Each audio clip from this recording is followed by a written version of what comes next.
శ్రీకాకుళం జిల్లా ఇచ్చాపురం నియోజకవర్గంలో MP Kinjarapu Rammohan Naidu, MLA doctor Bendalam Ashok సుడిగాలి పర్యటన చేశారు.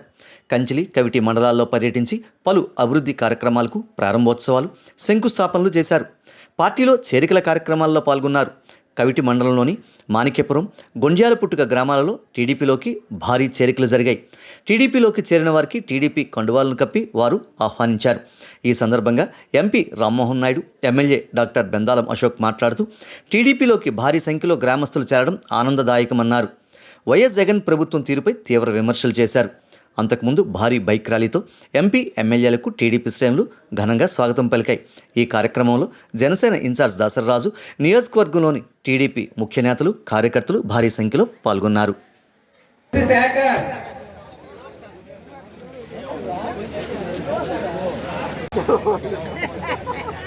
దుడ్డి కృష్ణారావు గారు, ఆనింగి లోకనాథం గారు, మరిడి పాప బి కామరాజు, దుద్ది విశ్వనాథం,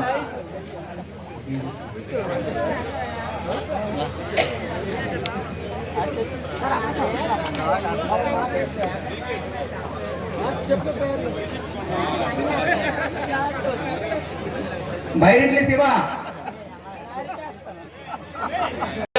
మీరందరూ గుర్తు పెట్టుకోవాలని తెలియజేస్తున్నాను. ఏ పథకాలన్నీ కూడా చంద్రబాబు నాయుడు గారు తీసుకొని వచ్చారో అన్ని కూడా రద్దు చేశాడు. పసుపు కుంకుమ లేదు, చంద్రన్న బీమా లేదు, అన్నా క్యాంటీన్లు లేవు, పెళ్లి కానుక లేదు, సంక్రాంతి కానుక లేదు, తల్లి బిడ్డల ఎక్స్ప్రెస్ లేదు. ఏ ఒక్క కార్యక్రమం కూడా ఈ రోజు చేయకుండా మాయ మాటలు చెప్పి 5 సంవత్సరాలు కూడా గడిపాడు. మీకు ఇచ్చినటువంటి హామీలేంటి? అమ్మఒడి చేస్తామన్నాడు, అందరికీ చేస్తామన్నాడా లేదా? అంటే ఎంతమంది పిల్లలున్నా సరే అందరికీ నేను 15,000 ఇస్తామన్నాడు. తీరా ముఖ్యమంత్రి అయి కూర్చున్న తర్వాత నేను ఎప్పుడూ అంత మాట లేదు, నేను ఒక్కడికే ఇస్తామని చెప్పి వెంటనే మాట మార్చాడు. పోనీ ఒక్కరికైనా సక్రమంగా చేశాడా? మొదటి సంవత్సరం 15,000, రెండో సంవత్సరం 14,000, మూడో సంవత్సరం 13,000, నాలుగో సంవత్సరం దేవుడికి అయ్యారికి ఎవరికి ఎంత వచ్చిందో. ఈ నేను ఉన్నాను బయటనే, నేను తిరుగుతాను. నేను ఓదార్పు యాత్ర చేసింది, పాదయాత్ర చేసింది, అన్ని యాత్రలు, బస్సు యాత్రలు చేసింది. ఎందుకని?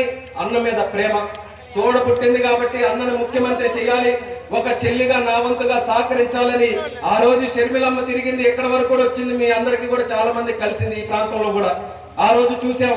మరి తీరా ఎన్నికల్లో ఆయన ముఖ్యమంత్రి అయిన తర్వాత షర్మిలమ్మని ఎక్కడైనా చూసాం మనం? ఆయనతోని ఎక్కడా కూడా లేదు. అంటే సొంత చెల్లిని కూడా వాడుకున్నాడు పదవి కోసం. సొంత చెల్లిని తిప్పాడు రాష్ట్రమంతా కూడా, నువ్వు తిరుగు నాకు ముఖ్యమంత్రి చేయడానికని. తీరా గెలిచిన తర్వాత నువ్వు నాకు సంబంధం లేదు, నువ్వు ఎక్కడికి వెళ్తావో వెళ్ళిపోయింది, తెలంగాణను తరిమేశాడు.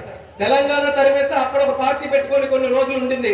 అప్పటికి కూడా ఆవిడకి న్యాయం జరగలేదు. అందుకనే తిరిగి అదే అన్న మీద పోరాటం చేయడానికి, ఆ బాణం తిరిగి ఆయన గుచ్చుకోవడానికి ఈ రోజు వచ్చిందనంటే సొంత చెల్లికే ఎంత మోసం చేయడానికి సిద్ధపడ్డాడో మీరు అందరూ కూడా తెలుసుకోవాలి. ఒకటి తయారు చేసి మీ భూముల మీద పాతడానికి పంపించాడు. మీ భూముల మీద పాతే రాళ్ళుంటే గంటే మీ పేర్లు ఉండాలి, లేకపోతే రాష్ట్ర ప్రభుత్వం రాసి ఉండాలి. ఎవరి పేరు రాసిందమ్మా దాని మీద? జగన్ అన్న పేరు అంట. ఏ భూమి అతందా? భూమి ఆయన కొన్నాడా? మనం ఏమైనా రాసిచ్చావా?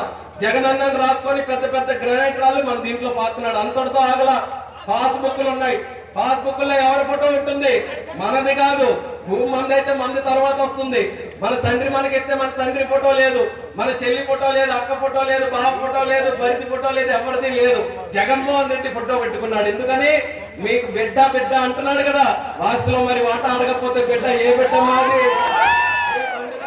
మళ్ళీ ముఖ్యమంత్రిగా మీరందరూ గెలిపిస్తే గొండ్యాల పుట్టుకి అందరి బిడ్డ వచ్చి మీ భూములు నా పేరు మీద ఉన్నాయి, పాస్బుక్లు చూడండి నా ఫోటో ఉంది, ఇది మీ భూమి కాదు, మీ తాత ఇచ్చిన భూమి కాదు, మీరు కొన్న భూమి కాదు, ఇది నా భూమి అని చెప్పి అన్ని కూడా కాజేస్తాడు. ఇప్పటికే ల్యాండ్ టైటిలింగ్ యాక్ట్ అని 90 సంవత్సరాల కన్నా పైబడిన వయసు ఉన్నటువంటి వాళ్ళకి ఇవ్వడం.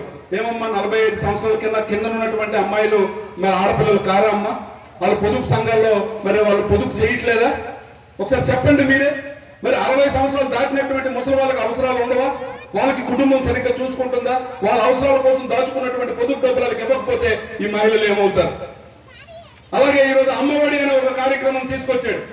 అమ్మఒడి అనే ఒక కార్యక్రమం తీసుకొని వచ్చి ఏమని చెప్పాడు? వాళ్ళ ఆవిడే ప్రచారం చేసింది.